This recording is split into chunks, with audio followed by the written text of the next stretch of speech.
Like to call to order the City of Saugatuck City Council meeting for January 13, 2025. Please join me for the Pledge of Allegiance. Pledge allegiance to the flag of the United States of America and to the republic for which it stands, one nation, under God, indivisible, with liberty and justice for all. Clerk call the roll, please. Anderson, Here. Clark, Dean, Here. Here. Here. Here. Stanton, Here.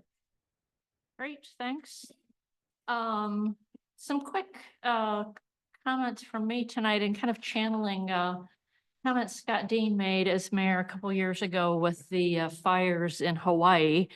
And that's just the horrific wildfires in California and just the attention on climate change and what that means for all of us. We're fortunate here in Michigan to, have more moderate temperatures. We don't have the kind of drought they have in the West.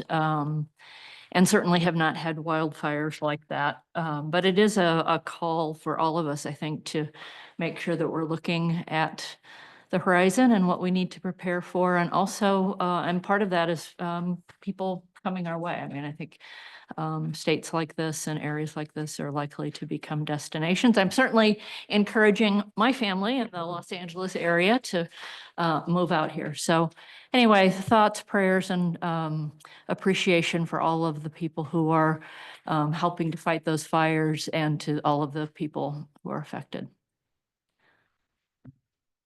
That's it for me. Ryan, anything you want to add to your report? Yeah, just maybe a couple of highlights, Mayor, and good evening, Council. First is that, we've been making some improvements and trying to, find additional ways to share information with folks. At the end of last year, we started posting our meeting links for all of our not just your meetings, but your planning commission, your historic district commission, all the other boards and the commissions. We're posting those meeting links now on Facebook, on social media.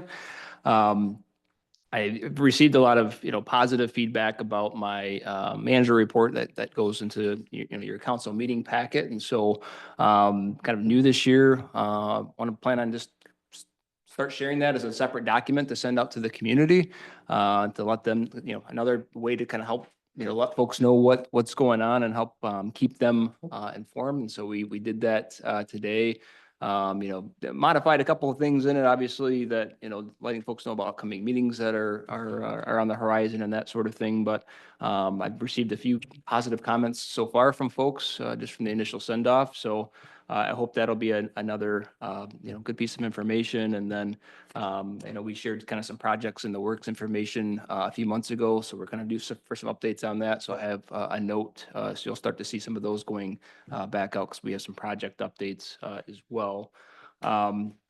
It's just another reminder for anybody that's listening. I know you're certainly all aware as a council that January 22nd will be a big meeting for you as a council and a big workshop where we'll be discussing Maple Street and options to replace the road and water main and options for pathways and that sort of thing along Maple. So really encourage folks to tune in or really engage with that particular process.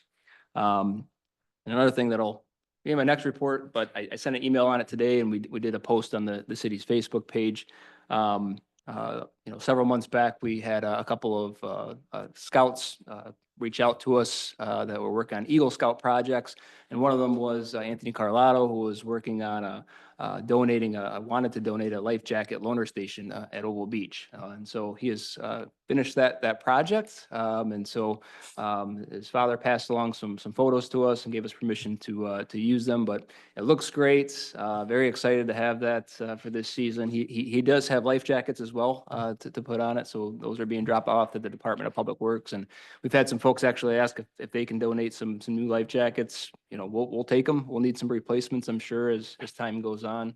So really appreciate, I'm a youthful member of the community engaging and working on a really long lasting project that can help save lives. So that's all I have.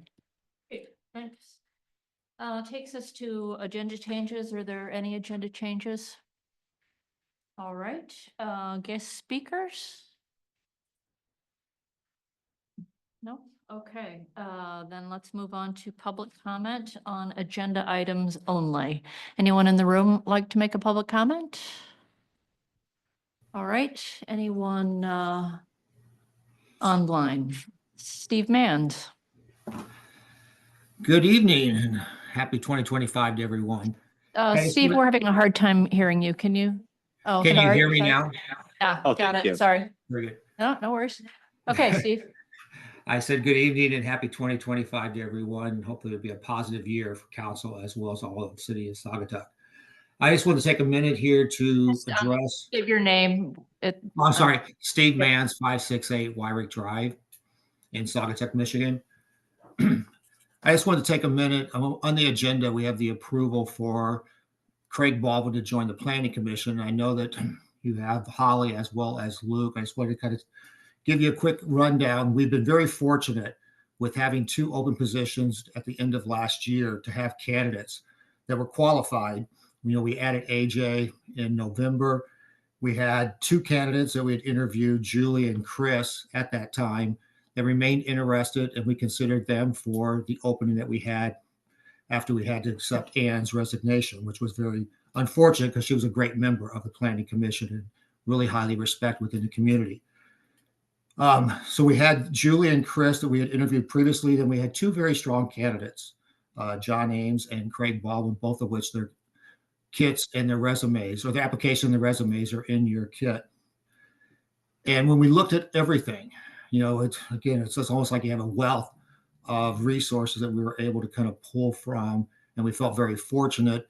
But I just wanted to let you know that we looked at each candidate and looked at what they potentially could bring, you know, to the planning commission from a standpoint of their background as well as their diversity. And I really would say that while each of them brought out unique qualities, Craig really stood out in the way that he came in. He has a history with the city of Saugatuck. He has a very thorough understanding of our ordinances, our zones. He came into the meeting prepared with, you know, when we asked that question, what do you think some of the top priorities are for 2025 and moving forward? You know, he was naming items that were actually already on our list that we were going to be discussing at an upcoming planning meeting as being priorities. He took it upon himself over the last several years to attend the Michigan State University Citizen Planner course, which is something we encourage all of the planning commissioners to participate in. And so I think he truly stood out in my mind. It was unanimous from Luke, Holly, and myself, you know, in recommending him over the other candidates. And we also kind of discussed, you know, some of the perception issues that may exist out of the community because of his involvement with and being a spouse of a former council member. And I think all in all, what we kind of came down to is that you really had to look at the individual for what they bring to the commission and not try to eliminate somebody because of some type of perception that may be out there in the community. And so unanimously, we felt very comfortable with Craig. I look forward to him hopefully being part of the commission as we move forward. I think he'll be a great asset to it. Thanks, Steve. Anyone else online? All right. That takes us to the consent agenda, which is on page 3. Can I get a motion? Madam Mayor, Yes. I move to, I move to support the consent agenda as published, number 9. Second, A, B, C, and D. Okay, any questions? Yeah, Madam Mayor, thank you. Good evening, everybody. There's a lot of information in these items, more so C and D regarding a lot of things with elections. I want to thank our city clerk for staying on top of this. So from everything that I read, Jamie, what are kind of some of your key takeaways in terms of what some of the changes are that are going to be going on here to help you better manage the city elections? Not anything specifically for me that I can see from, this is the first time approving these, but this is just so, county clerk, the Ottawa County Clerk, is the one responsible for holding elections for the OASD, which in turn is some school district in there. And the other one is for Bob Janeski to be, that gets updated every 4 years, as what he does for our county. So as far as changes, I'm not sure the changes, these were approved 4 years ago, so I haven't researched exactly what has changed from this to that.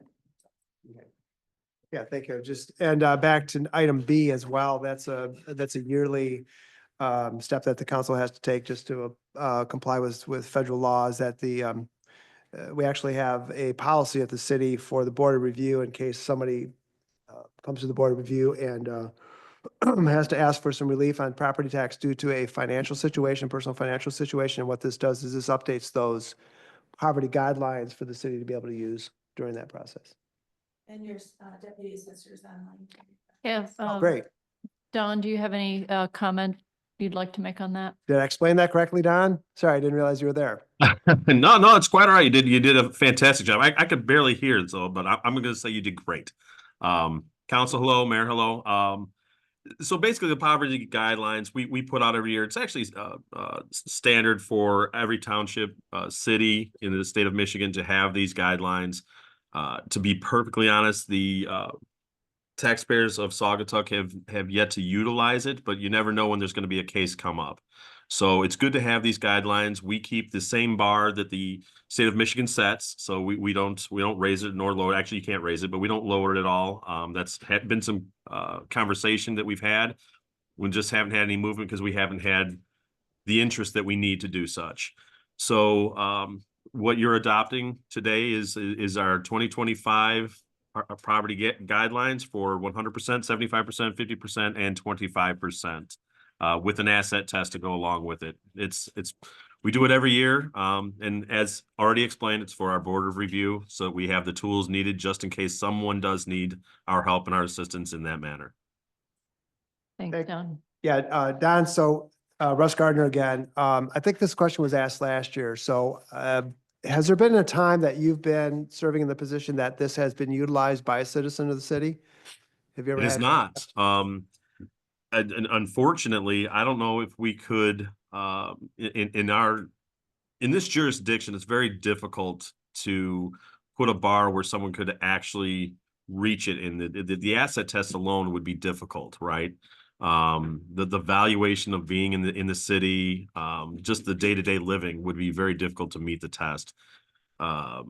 If we were to, quote unquote, raise the limit, therefore lowering the bar, if you will, we could possibly find some retirees that maybe possibly could fit into it. I have this conversation all the time when it comes to local people who have been there for 20, 30, 50 years. And it's not a matter of an income derivative type exemption that they need. So we direct them to the income guidelines that in the tax code where they can actually save some on their property taxes there. And we try to help them in those manners. But unfortunately, the poverty guidelines, I don't think are quite designed to fit this city.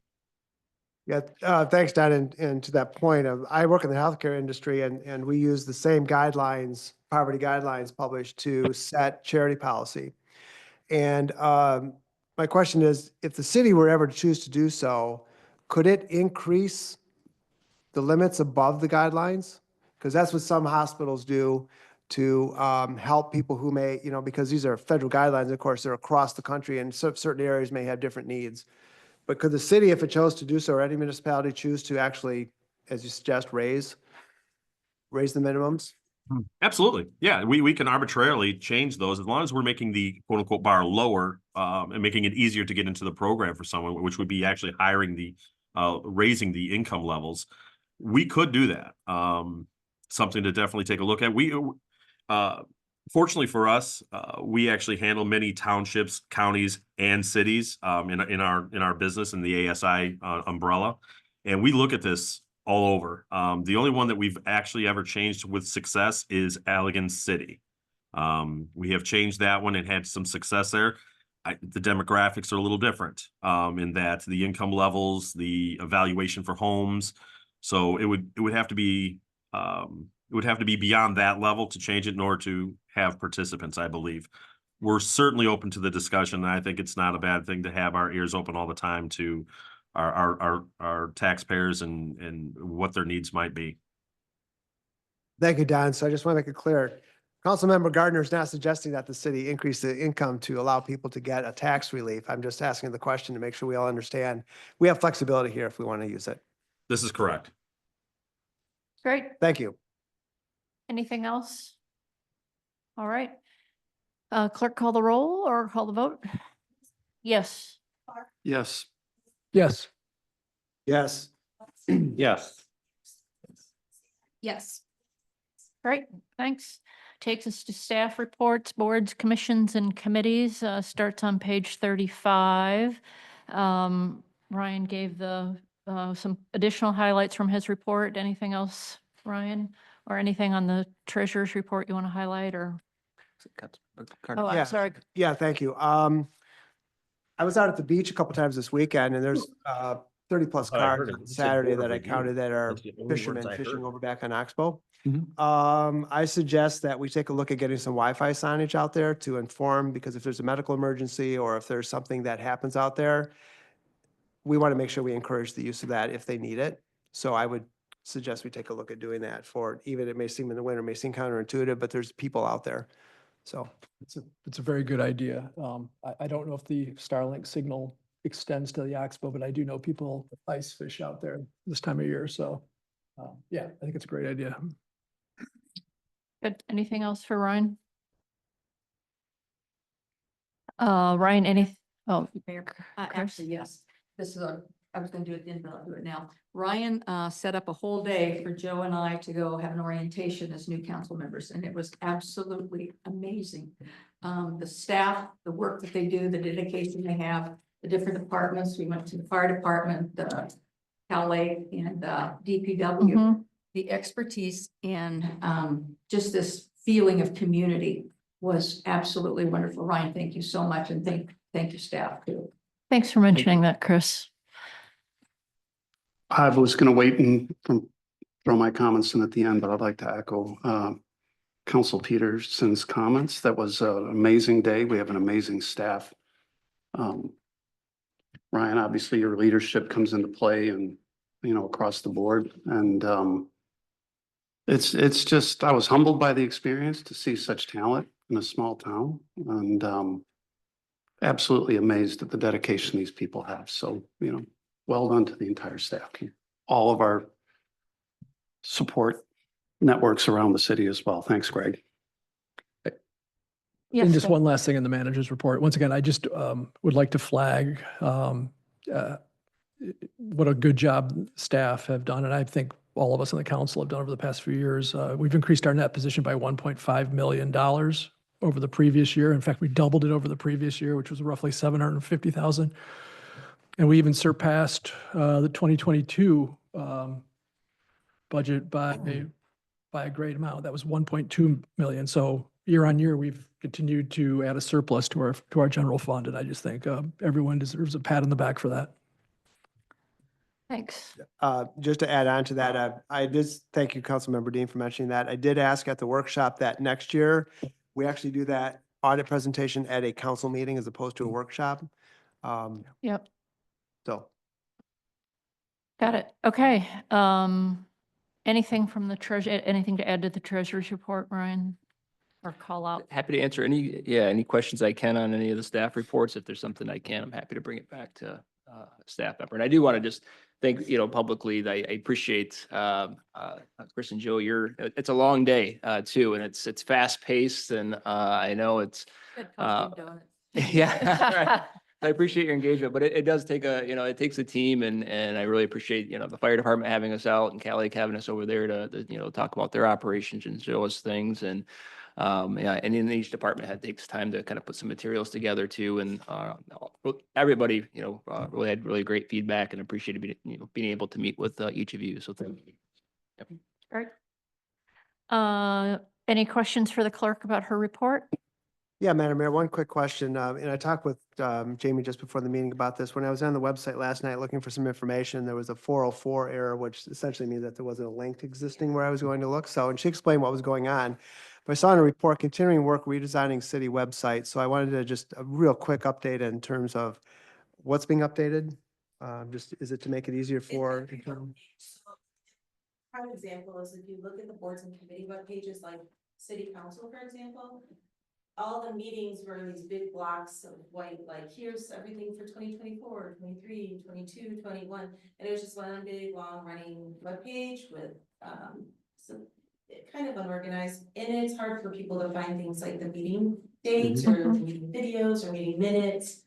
So, city manager Cummins, suggested maybe drop downs to clean it up a little bit, and then I am also taking all of the previous years' pages, instead of having them rolling down, they're in a separate page, so you can just click on it and find all of them for the year that you want.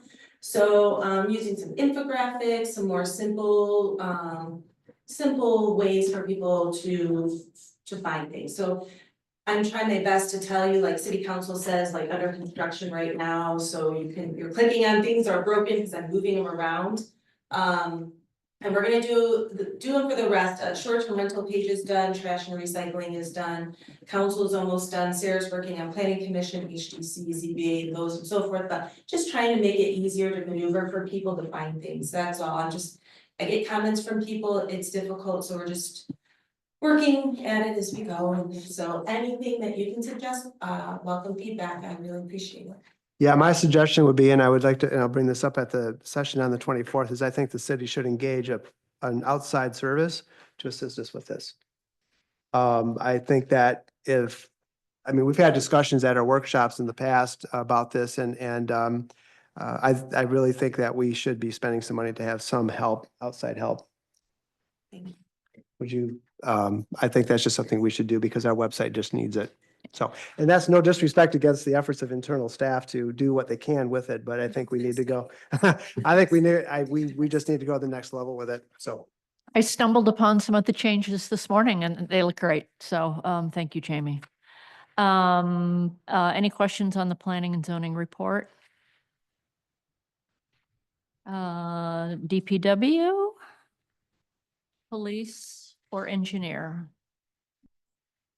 All right, that takes us to boards, commissions, and committees. Mr. Fox? What's that? Boss is here. We like to think his boss is here. That's true. Dan Fox, council representative to the fire district board. Was taken by your comments about climate change and the fires out west. And I thought I remembered, and while I was sitting there, courtesy of the internet, I was able to pull it up. 1871, the year of the Chicago fire, back the same day as the Chicago fire. 2 other cities virtually burned to the ground. Peshtigo, Wisconsin was one. Holland, Michigan was the other. And as you read the article, it was in the Holland Sentinel, is a retrospective from the museum or whatever. They talk about conditions that almost sound identical to what they had. Extended period of drought and extraordinarily strong winds. So I'm not sure. And they had a lot of wood because at that time there were more forests in the area than there are left now. But so I don't know if it's climate change or bad luck or just weather, but regardless. This is just a brief report because in time since the last one, we just had our first actually workshop meeting at the fire district. And primarily what we discussed there and will continue to discuss for probably quite a while here are the space needs at the fire district, facilities needs at the fire district, and how best to address those for the operational purposes, financial limitations, and all the rest of it. It's complex. The real estate out there is challenging. kind of challenging. So what's available and what's usable and so forth. So, but anyway, that's what the workshop meeting primarily did. Also, Chief sent me a note earlier from the fire district's perspective. They very much appreciated you guys being there and comments about the equipment, so on and so forth. So, also, you may know, Scott, I'm sure knows, the chief engaged with the Wildlife Commission, or whatever you call it, committee, on the drone, use of the drone for figuring out where all the deer bed down at night or whatever you're gonna do. And just FYI, the drone is not owned by the fire district. We are a third partner in that with Grasskep and Hamilton, right? So, I mean, it's just a matter of interest, but it isn't like one of the trucks out there that its use has to be coordinated. Physical movement of the stuff has to be coordinated, operators, what have you. Also, with the way things progress in the news cycle and LA being what it is, I kind of don't want us to forget what happened in New Orleans, which was all over the news before that news cycle.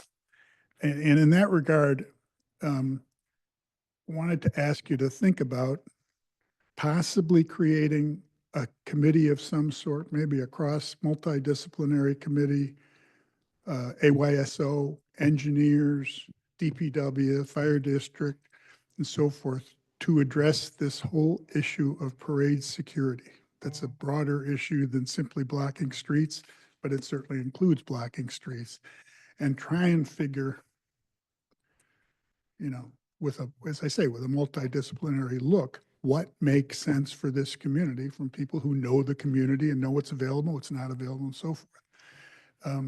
Not unlike flipping back and forth, not unlike the LA situation, when it happens, as all these things seem to happen, unfortunately, with some recurrence, the finger pointing starts instantly, and the lawyers will be right behind it. I mean, the settlements out of Los Angeles are going to be mind-boggling. I mean, the damage is mind-boggling. The numbers are going to be just as amazing. Anyway, think about it. I don't know. I mean, it's not something for the fire district to lead, but it's certainly something I'm sure the fire district would be willing to play whatever role they can to help out. And finally, I'll stick around as I think the chief, unless he gets a call for if there are questions related to Scott Phelps's appointment in your 14B, I think, on your agenda, unless there are questions. Okay. Russ? Well, not a question, but more of a comment. Conversation came up this weekend. So, we talk about climate change and building fires in Saugatuck. And this has nothing to do with climate change, but there was a story told and when the pavilion burned, none of us, I think, were here. I wasn't born yet, but anyway, Yeah, you No. were. not to put a finer point on it, Yeah. but Yeah, you were.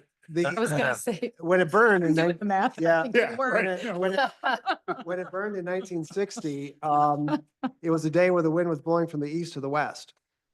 And that was very fortunate because if that day, if it had been blowing west to east, that's normally the prevailing wind, this entire town could have started on fire. The point I'm making is that if this entire town goes on fire, I don't care how much water's in the reservoir, we're not going to be able to pump enough water to save the town. That's probably never going to happen. But when this happened back in the 60s, my uncle, who was in, I forget what grade at the school, they pulled all the kids out of the school and put them on a school bus and took them over to Bald Head, and they walked around Park Street stomping out embers. So that's just a story of, when these things happen in communities such as Saugatuck or even large communities like LA, sometimes it's just, it's all hands on deck kind of a situation. So, not that we have to worry about an LA situation here, but we still have to be, it's just more of a comment about some experiences this town has had with major structure fires. So, yeah. I'm Lauren? just going back to the parade committee, or whether we need to have a committee. I would just be in favor of not having cars parked along the main parade route. I just think it would make everybody move back further. It just makes common sense to me. Our parades are short, so it'd be a very short amount of time, that the parade would go through and then people could park there after the parade. That's what makes it dangerous is the kids along the parade route are in between cars. They're in front of the cars along the parking area. It just, that to me would be a great way to just make a regular safe parade, let alone, worrying about somebody only doing thing, but- something terrifying. Not the only thing, but that's Yeah, a that's- major That's a part major of the thing. issue. And of course, it's easier to hand out candy when you're handing it instead of throwing it. These are things that we could, barricades are something that, we can talk about what's the best, idea for barricades, but that seems like a no-brainer to me. Chris? Oh, I was just gonna say, that's an excellent idea, and we did it with the, street sales. No problem there blocking the streets off for a day or so. That's Gregory? what I wanted to ask. Anytime when I was doing the events and I needed a street cleared off, I sent the proposal in and I never had a problem with council getting having streets closed, whether it be just all up and down Butler Street or a few parking spots here or there, or even in the past Water Street when I've done events on Water Street. So I'm just curious as to why July 4th, why we've never had that, why that's never been. I don't think, to me, that's a no-brainer, and whoever's organizing that should just ask for it. Okay. I mean, just to put one more piece to the equation, I really do believe we should be fairly insistent on parades that have vehicles should have marshals with the vehicles to walk next to them. I mean, I'm very sympathetic to what the firefighters go through with their ability to see over some of their equipment. So I'd be very much in favor of some sort of mandate that if you want to have vehicles in the parade, you have to designate people as marshals. And as I said at the workshop, I mentioned it again to the post commander of our American Legion post. We're always looking for ways to generate additional funds. We have members of the American Legion, ex-veterans that provide security at the Venetian night or have in the past. So it could be something to build into when somebody says, well, I don't have enough volunteers. We can say, well, contact the American Legion, and for this donation, they will provide you X number of people, possibly even people to put vehicles in intersections and block it. So we're not a big post. We only have about 17 members, but there's still some interest there because we're trying to maintain, our funds so we can do our programs in the veterans community. Gregory? In the past, and I'm talking 20 years ago, when we do an event, we would turn in the paperwork and it would have to be approved by the police and the fire department. The last couple of years, we've seen where there's actual meetings, right? When we do events where you meet. So can a lot of these things be done through those meetings with our organizers?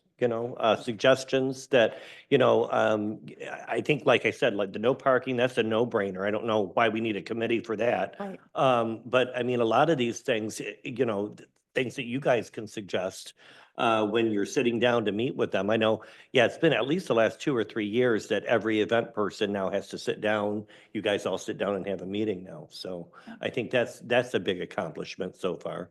But yeah.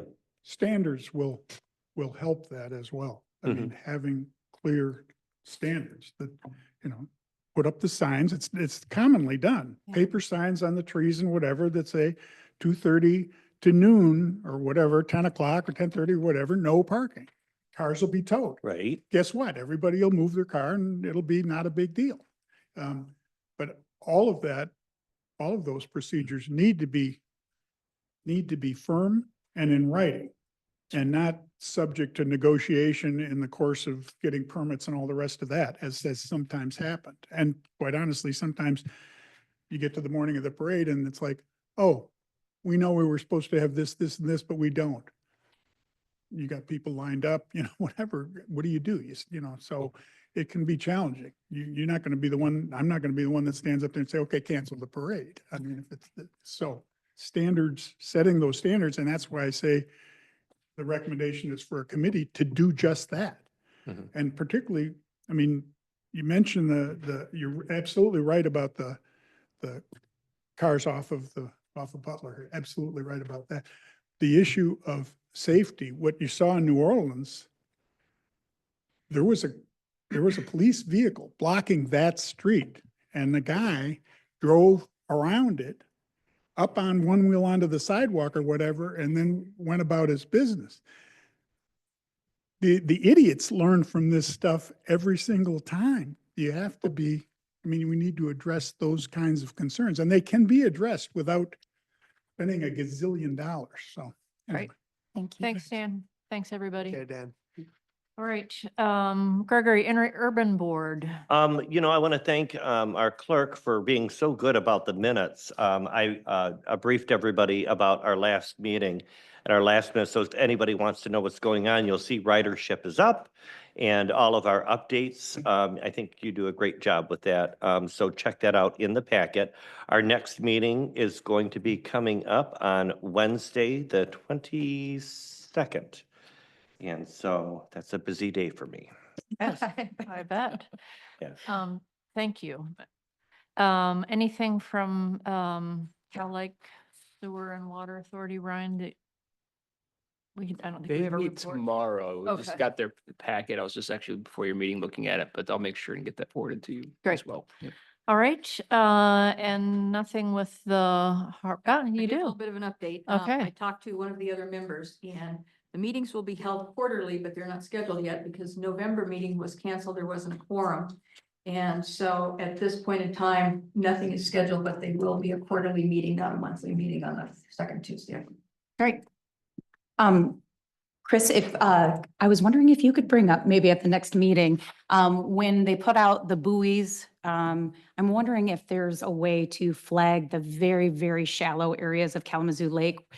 We have a very, we're in a low cycle.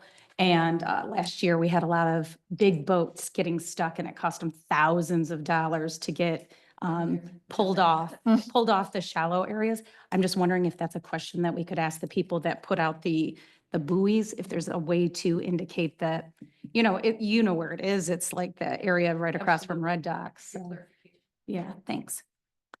Great, ZBA, I know they had a meeting, I think, last week.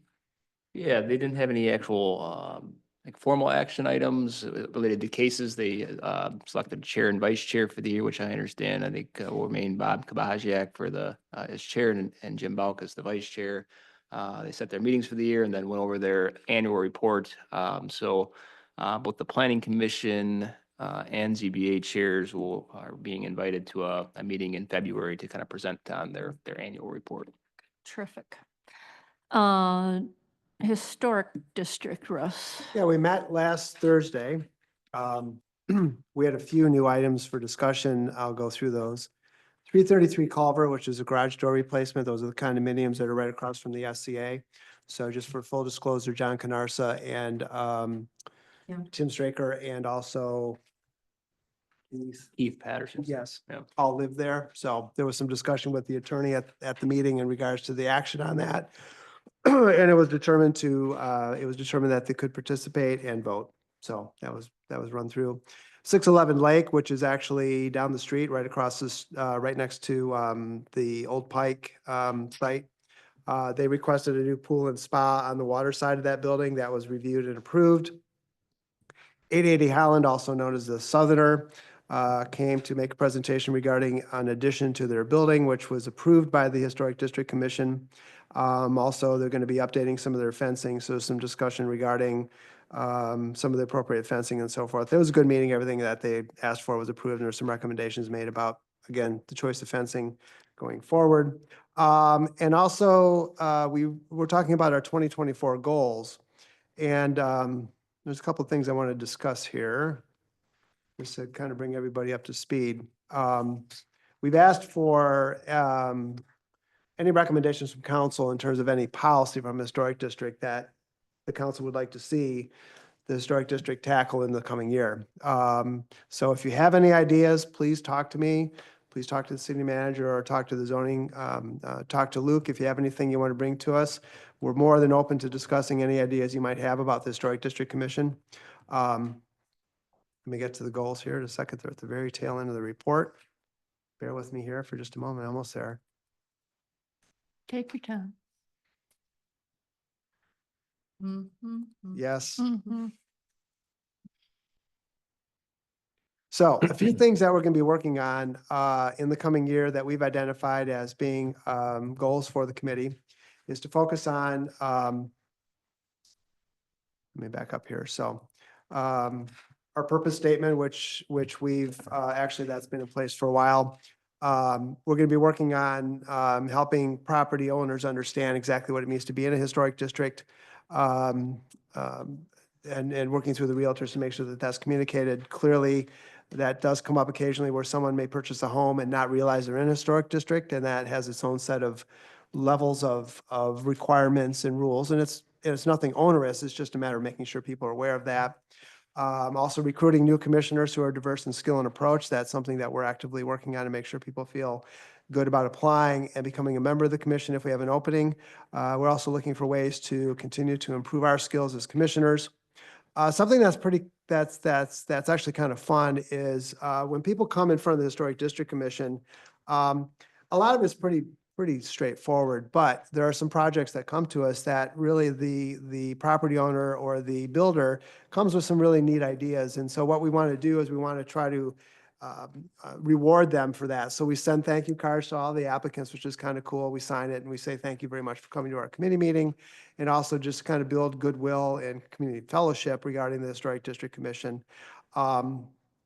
And also we're looking for ways to make our team more team norms, we call them, to understand as commissioners what's good behavior on the commission and what's good behavior with the applicants and things like that. The other thing that we're working on is updating the signage in the historic district. If you come into town, you'll see the signs. Those things got to be probably 35, 40 years old. I think the original of the historic district was established back in the 80s. So that is one of the things we're going to be talking about, is to actually replace those signs to make them more contemporary, so to speak. If you go to other communities, you go to Howland, you'll see some really nice signs that explain why the historic district was established and so forth. So that's something we're going to be working on. Also too, kind of interesting, we're talking about doing a post-application survey, a simple 3-question survey to ask folks how they thought they were treated. How did they feel that the process worked for them? So just to get some feedback in terms of our performance as a commission. There's a number of other small things we're working on, but those are some of the highlights. So just thank you for listening, and Great. we're continuing to try to be better at what we do. Very helpful to know.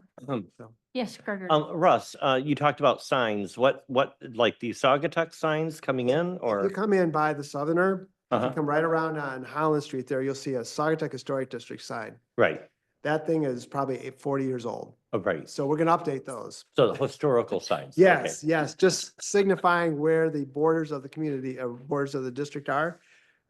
They just need to be updated. Just haven't heard much about, I'm never gonna live that comment down. haven't heard much about the replacement of the Saugatuck sign at Holland Street. That is not- But that's not with you. That would be with the Yeah. manager. Have you heard anything on that? Yeah.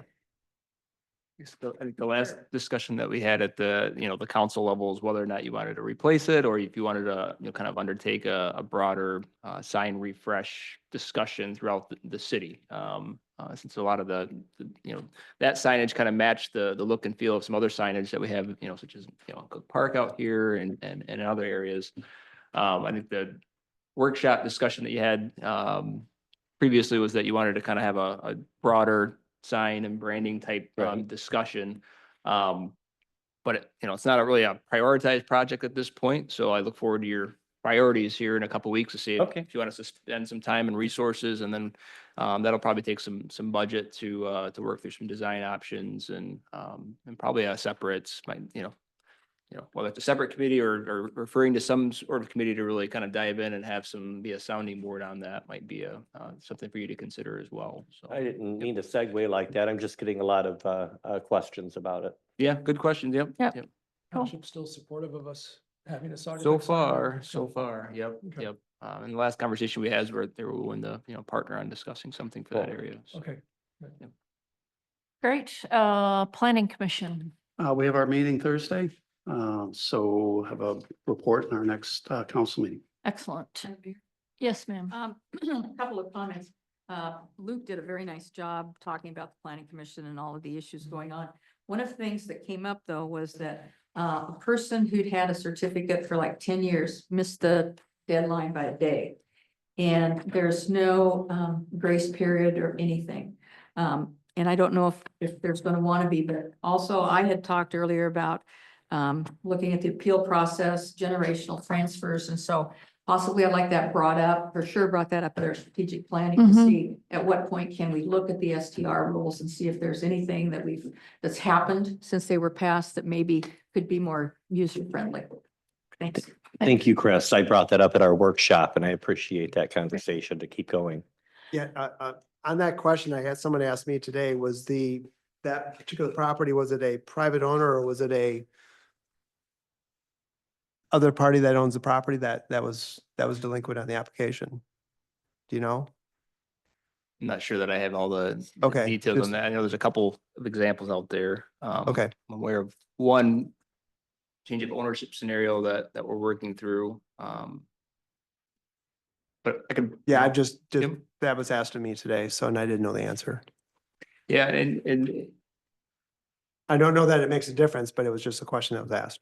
yeah, certainly, like I said, I think it's be wise for you to have a conversation at your strategic plan to see if that's something that you want to spend some further time on, is looking at, you know, that either revocation process or whether the transfer language is something that you're still comfortable with.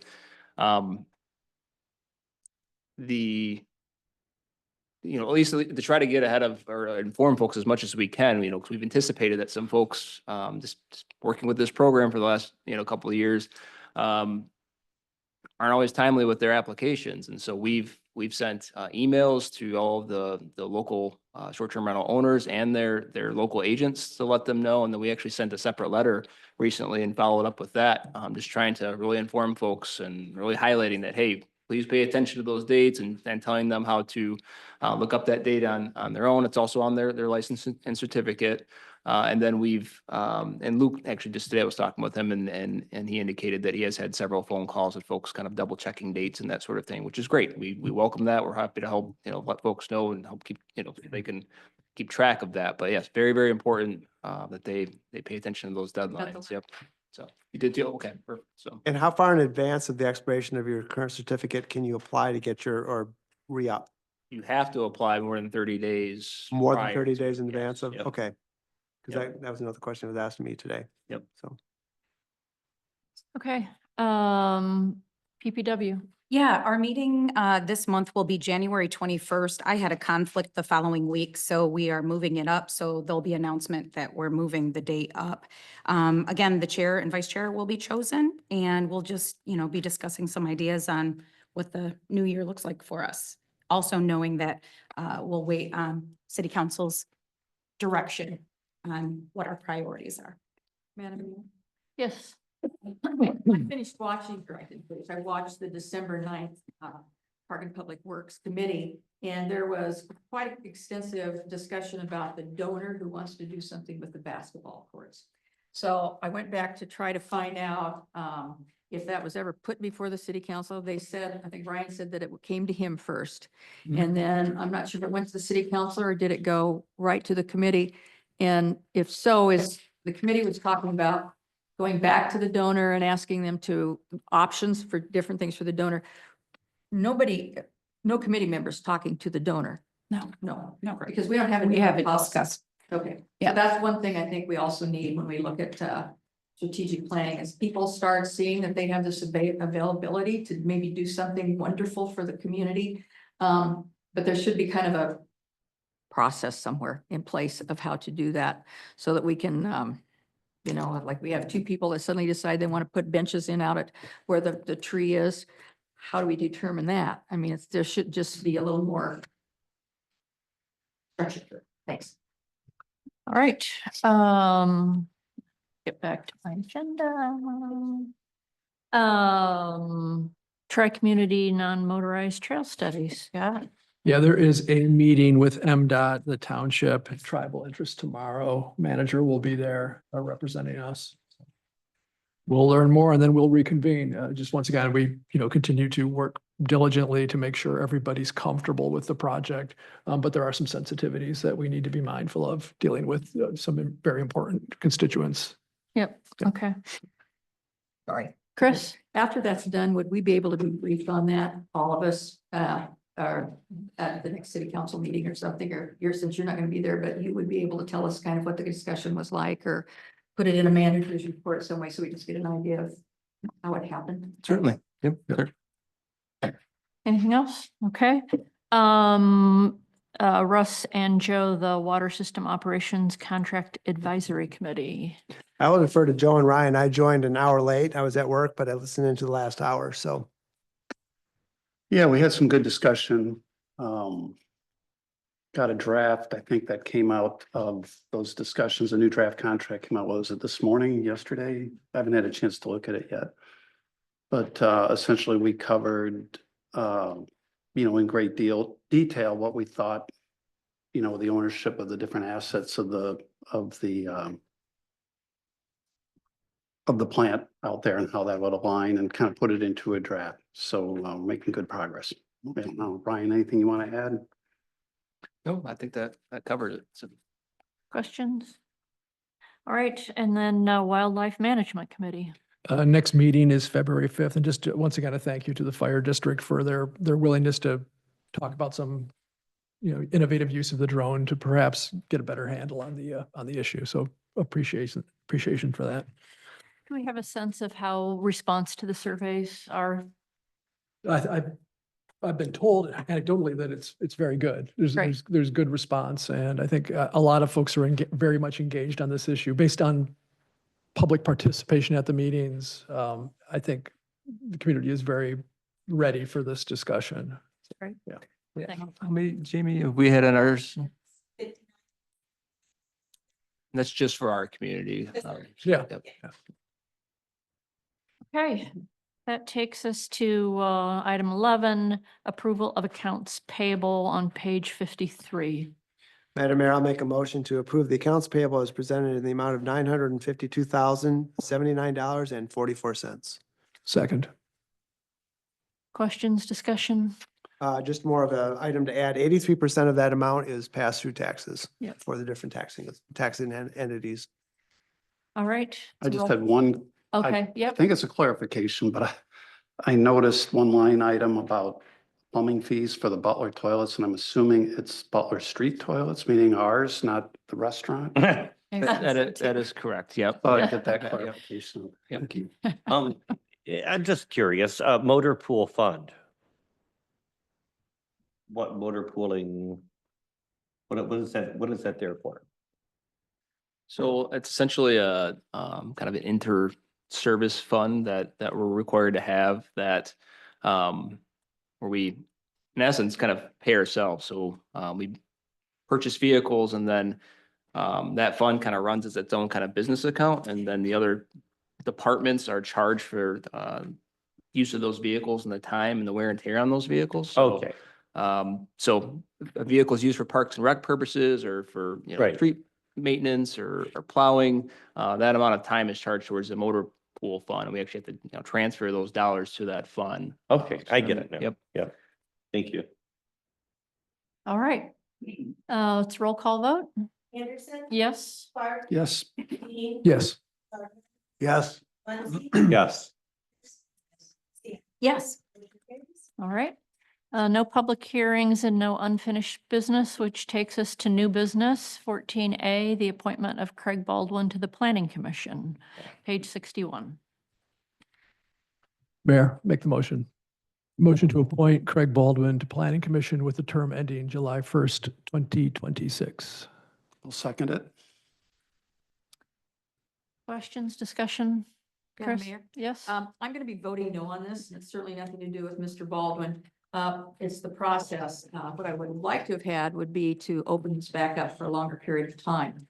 I was under the impression, and several people I told, that it was going to be open for a longer period of time, and it was open and closed and picked and everything in less than 2 weeks, which that's fine. But if we could at least now maybe put a deadline on it so that people are aware of when this is happening. And I think we always talk about, we want people to apply. So we have the people that have applied, if they could get also kind of a renewal email that say this position is open again, would you like to reapply? Because we had some differences of understanding about that whole thing. So just for a little more clarity on our whole position on how we accept applications for committee openings. Thank you. Anyone else? Yeah, Madam Mayor, I'm going to be a no on Mr. Baldwin as well. I do support Councilmember Peterson's comments regarding the process. I think we need to get a little tighter on that. I've heard some of the same comments about applicants that had applied and then were out of the state or weren't available and came back and said, wow, it's already been closed. It was only 2 weeks. I just think we need to tighten that up. But my bigger concern is about Mr. Baldwin, generally speaking. He was a very adamant opponent of short-term rentals, and I really think this is an effort to, I don't know how to put it, pack the planning commission with opponents to short-term rentals. And in looking at the candidates that were interviewed, I really think there was another candidate, John Ames, I believe that was his name, I thought was a better fit in terms of experience. Has not been in the community as long as Mr. Baldwin, but has some experience in other municipalities. And I think this is just a really, it sets a precedent for us, and it sets a perception that there's certain people that have inside tracks on some of these positions. And I think it's creating a chilling effect on applicants. I just don't think this is the right choice for the planning commission, or more importantly, for the community at this time. I think there's a better candidate that was interviewed that should have been chosen. Anyone else? Um, Joe? Well, I've had an opportunity to meet Craig Baldwin, went to the Court of Appeals. He was there, got a chance to talk with him. On behalf of the Planning Commission, I'm going to welcome him. I think he's a phenomenal candidate. He's obviously an attorney, incredibly detail-oriented. I can't think of a bad, to be fair, I haven't obviously talked to the other candidates, but I'd be very happy and will welcome Craig to the Planning Commission. I think we're lucky to have him. Thanks. I will just reiterate what Chairman Mans, who heads the Planning Commission, noted that, great candidates. Craig's was the unanimous choice recommendation from both staff and the planning chair. So I feel comfortable with the recommendation. So unless anybody else has anything else, let's take a vote on that. It's roll call. Did you have something? Oh, thank you. Sorry, Yeah, I didn't see Oh, you. that's okay. Yeah, I just wanted to say, I looked at all the candidates. I spent quite some time today as well, looking at all the applications. And I have to agree that I did find 2 of the applicants a little bit more qualified. I know that we've already,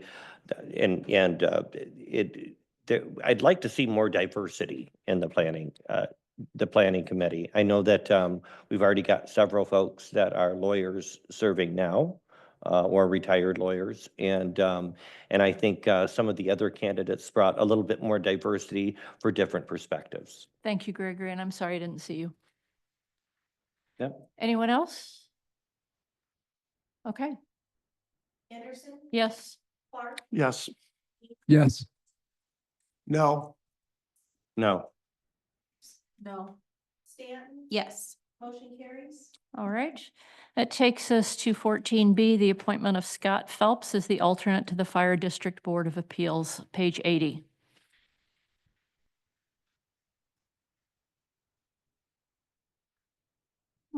Sorry, it's going to take me a second to get there.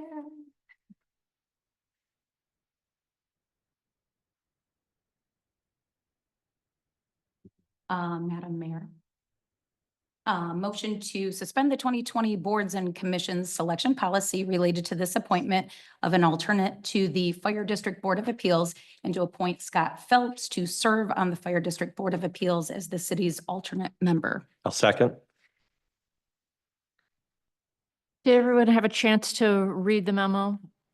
So we're all up to speed. Just a quick comment that this was, both Jane Verplank and Dan Fox are representatives to the Fire District Board, and Chief Janik strongly recommend Mr. Phelps, and particularly his background in firefighting for this position. So that's why we asked for an exception. Okay. Gregory. I wanted to piggyback on that as well. To me, it's a no-brainer. Scott Phelps is very rooted in our community, and is known by a lot of people here. And again, his experience in that field, I think, is going to bring a lot to the fire district. So Thank you. Mhm. Anyone else? Nice. Yes. Does he have to live in the city of Southern Hills? He does At now. large. Pardon? I think it's an at-large one, isn't it? Yeah, he's at large. Mhm. I had the same question. Yes. Yes. No, thank No, you. that's, Faz. I appreciate it. Yeah, so Question. Mr. Reed and I had that discussion, or reviewed the ordinance last week and nothing that would require that, the alternate member be a member of, or actually reside in the jurisdiction. Good question. Thanks, Jamie. All right, well, this is also a roll call vote. Yes. Clark, Yes. Dean, Yes. Yes. Muncy, Yes. Dan, Yes. All right. Thank you, Chief, for joining us. That takes us to public comment, about anything, not related, or gender related or not. Anyone in, oh, yes, Chief. Yes. Come on up. Come on up.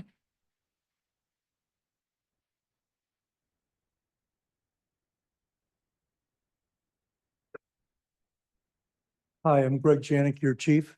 I live in the township. I was only going to be here for a question and answer, but I'm up here to express deep thanks. You made some tough decisions. And I have this list of thanks to you, and I think you guys should be very proud of yourselves. Thank you to Councilperson, Peterson. I know, Peterson. I'm so used to calling you Chris, so I'm sorry. And Councilperson Clark for visiting our station. There are so many things, the one you guys started this year, the only municipality that has visited the station. I think this is grand. It really helps morale of the fire department. It is a great trigger for me to get the station cleaned. So there's no denial about that. My deepest compliments to Ryan to try to coordinate all this. It has to be a nightmare. So we jumped right on this thing. I even had a schedule conflict that Ryan accommodated. So thank you guys for taking the time to go to the station. Anybody that does that, I'm glad you do. And it means a lot to the firefighters. Doesn't take a whole lot to make them happy, but to have somebody come there makes a big difference. So thank you for that. Thank you to Councilperson Dean for, you know what it was like to explain to my staff and the owners of the drone about the surveying the deer. I had a lot of interesting looks and a lot of what? So one of those challenging things that we're going to look forward to, they're already working on it, how to grid it and all this. One of the most interesting things certainly that this fire district will be part of. So I think that's community working together, collaborative efforts. We've got the equipment, tools, and the desire. You have the need. So that's what we do. Thank you deeply for talking about the parade safety. You nailed it. Thank you. And thank you for the appointment of Scott Phelps to the BOA and making a sensible decision and a great decision. And thanks for all you do. You have a thankless job, but not with your chief. Thank you. Anyone else in the room? Anyone online? All right. That brings us to correspondence on page 77. Email that I think all council members got, about, considering an ordinance to allow chickens. Yes, Mr. Gardner. Yeah, Severin's contacted me numerous times on Facebook about this, and I'm sure he has contacted other council members too. This would seem to me to be something that would be a policy discussion for the planning commission because it's a use issue would be my assumption, right? I think he's looking for some action. The city's not really done anything on this front yet, so I'm just not sure where to go with it or how to answer his question, other than thank you for communicating with us. Yeah, I've, suggested to Mr. Nowicki that he certainly can approach the planning commission. My understanding is that he has done that and they kind of discuss what they would, plan on working on for 2025. And this, didn't quite make, the top of their list. I've explained to him that, certainly he can approach you as council members through his survey or directly and you can have a discussion as a council if it's something that you want, to spend some staff time and resources on. It certainly has, I think, a place in planning and zoning. There might be some, other regulatory related items that might need to be in a separate ordinance, outside of that, but I do think that there's, definitely planning and zoning implications that are triggered by it. To the extent that the council and the planning commission isn't willing to take it up at this time, he certainly has the option, at least on the zoning side of things, to apply for a text amendment to the zoning ordinance, which would trigger a requirement for the city's planning commission and council to ultimately look at it. With that, though, comes costs, and he has to bear that cost. So he would have to pay an application fee. And then he would also have to submit an escrow deposit and pay for the professional review time to have such an ordinance even reviewed, and there's no guaranteed result there. So does the city actually prohibit livestock or chickens? I mean, is it expressly prohibited or it's not defined? I don't know that I'm prepared to totally speak to Yeah, I'm that not, today. yeah, I'm not putting anybody, I'm not trying Yeah. to put you on the spot for sure, but to me, it seems to be something that someone, as citizen of the community has an interest in doing, we should try to accommodate his interest. However that happens. I'd like to know more about that too. I mean, if somebody can have a couple dogs, why can't they have a couple chickens? A lot of cities permit it. Yeah. Chris, Yeah. yeah. Something also that he could maybe look into is the whole process that Douglas did, because they spent months on this. With the Good chickens. to know. All right. Remember how it turned out? Good point. Thank you. Yeah. It was either him or I looked up Douglas's ordinance. Somebody had referred me to that. And so I did take a look at theirs when he had initially asked this question, just for my own familiarization with it. But if you as a council set it as a priority you want us to spend some time on, we'll be happy to do that. So Perhaps a poultry discussion Sure. at our strategic planning meeting. Let's not get food from Southern. Yeah. I say let's pluck it. So we could get to the wildlife The committee. rim shot on that. Well, no, I mean, it would be fun. I mean, maybe we'll bring the foxes back and then we will have some interesting wildlife discussions. Yeah. So. All right. I'm just setting the German Shepherd in my yard to get all of them if they come in. Okay, takes us to council comments. Joe, you want to start? I have no comments tonight, All right. other than go Irish. Gregory? You know, I usually have something witty, like a, event or something like that coming up, but I do want to congratulate the new owners of, I know it's out in the township, but the Emerson Lounge will be having a little get together, a invite only get together. I know Lauren will be there. And, but I did want to congratulate them. They've been very successful with the Ivy House. And I know it's township, but it still brings a lot of money to our city and a lot of money to our little flower shop when I'm doing weddings for them. So I want to congratulate them as well. And also looking forward to our strategic planning meeting. You must have a really long list from what we've talked about the last couple of weeks. We want to talk about everything from chickens to roads and everything in between. So I would really like to see a lot. I've done a couple of them already. But I'd like to see us really kind of hone in on the craft and make it a little bit better. We can always make it better every year. And I enjoy doing that and I'm looking forward. Great. Scott?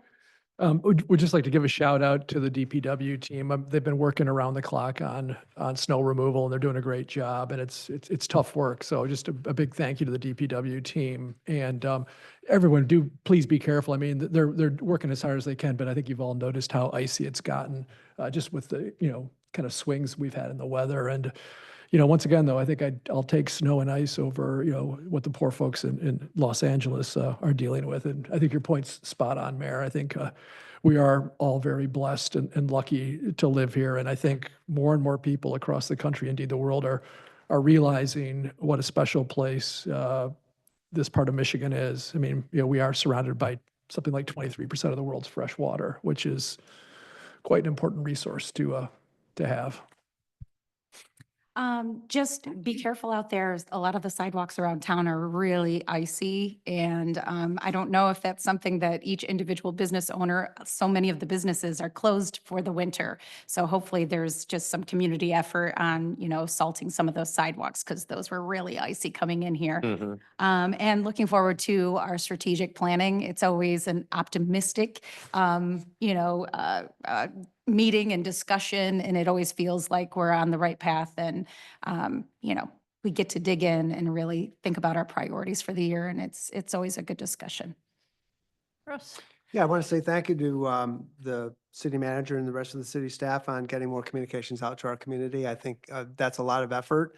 I know it takes a lot of time to do it, but it's incredibly important for the community to be able to say that they can understand what's going on. I would also still encourage the city staff that not everybody out there is on email. And so we need to still find ways to get to those people that, there's a number of them in the community that just don't have email and don't have electronic communications. How do we get the message out to them? So just more of an FYI. Two is, you may have noticed yesterday, there was a couple of, it was yesterday or Saturday, I think. Two guys walking around town measuring. Did you see them? Did anybody see the height sticks? Did anybody stop and talk to them? I did. They're from Frontier. They actually came from Florida. And what they were doing is they're going around measuring all of the heights of the poles because Frontier is in the process of updating all their fiber optic cables, which I found to be interesting. And they said this is a nationwide project. And I said, are they going to be offering fiber optic? And he said, I can't answer those questions, but they couldn't have been more open and just talking about what Frontier is doing. I got a text message today, kind of ties in with this. A business owner in town got an email or a letter from Comcast, and basically, or it was an email, excuse me, it was to all businesses that went out, wants me to buy a fiber optic cable. Looked online and Comcast does this municipal agreement. Why should we all pay separately when the city should make the improvement for all the community? This is something I've discussed in the past. We really need to talk about, and we can do this at our strategic planning session, we need to develop a telecommunication strategy for the community. We should be in front of Frontier, Comcast, whatever the other organizations are that are out there that are providing the service. We need to be more focused, and we need to be leading that effort as opposed to following the organizations that are providing the service to our businesses and private citizens. So I'm going to keep asking for that. We really need to do it. Thanks. Chris? Yes, I just want to reemphasize what a wonderful time we had doing the orientation. And when we were at the fire department, there was a call. And I mean, every one of those vehicles is polished. There's no gravel necks. I don't know how he does it.